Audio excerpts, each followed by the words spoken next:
Japanese Vases by Geoff Nadin of Springwood, 2777. Narrated by David Tredinnick. My grandfather was born in Liverpool, England in 1895. In 1912 he signed on as a galley hand on a steamer. He travelled the world over the next 2 years, returning to the UK as the Great War broke out, when he volunteered, fought in the trenches and survived shells and gas attacks. I have his medals, but he never spoke of his war service, and I never asked. His first voyage was to South America, sailing over 1,000 miles up the Amazon. I know this because he brought back a huge turtle shell as a souvenir. He made at least 2 more voyages, but until I found his ship's log online recently, I didn't know this. In Yokohama, he bought a pair of Satsuma vases, lavishly decorated with samurais and geishas. I know this because the pair stood either side of the fireplace in my grandparents' little house, where they'd lived all their married life.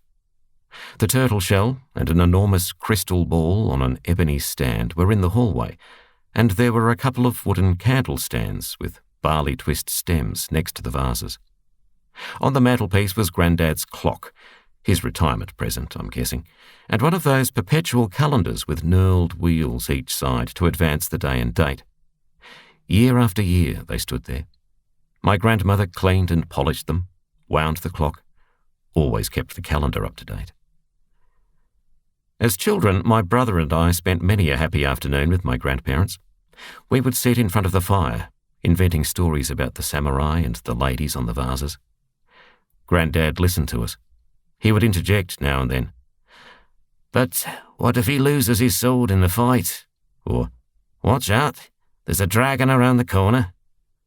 We loved it, but we never thought to ask him more about the vases. It never occurred to us that he might have more to tell.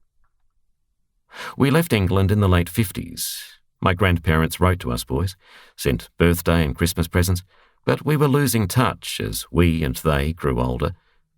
Though they never gave up writing, teenage carelessness inevitably defeated our good intentions to reply. Childhood memories faded. In 1968, I returned to England with my new wife. My septuagenarian grandparents welcomed their prodigal grandson as if I'd never left. We were happy there for a couple of years, but then the economy took a tumble. Times were grim, and the weather. Oh, the weather. Australia was looking better every day. My wife needed no persuasion, and I was fortunate to get a transfer back to Sydney. But before we left, in 1974, we drove up to Liverpool one last time. That visit was one of the happiest and saddest days of my life. We all knew we would never meet again, but we pretended it was just like the old days.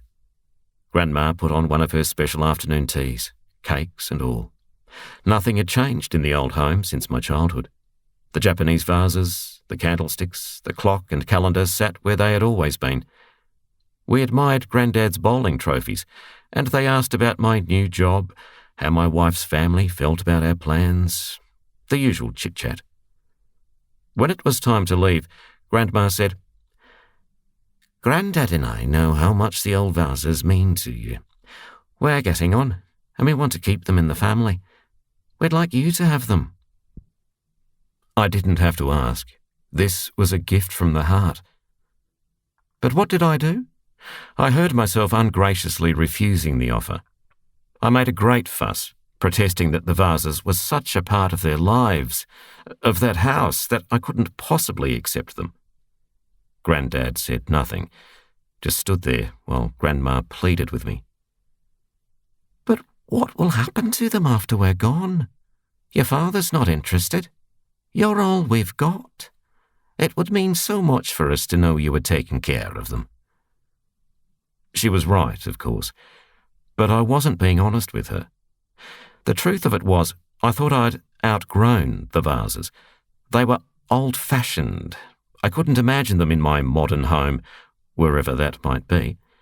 Having taken my stand, I was too stubborn to relent, even though I could see how it was hurting them.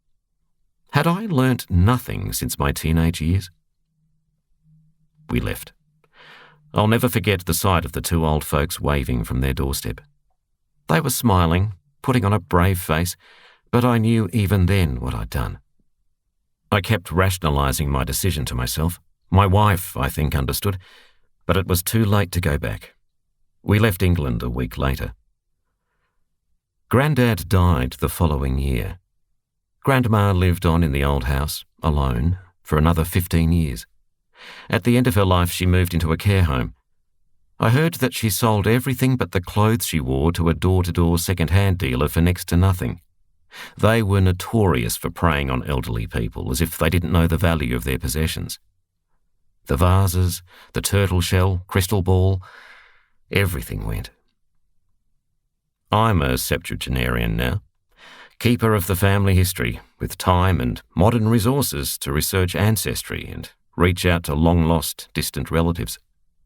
I see my daughter and grandchildren blossoming, living as if there's no tomorrow while I count the days. I have stories to tell them, memories, curiosities to share, treasures to bequeath, my own turtle shell and Japanese vases. But they are incurious, as I was at their age, and how can I blame them? I want to say to them, this is your heritage. Ask me questions, it's never too late. Until it is. The end.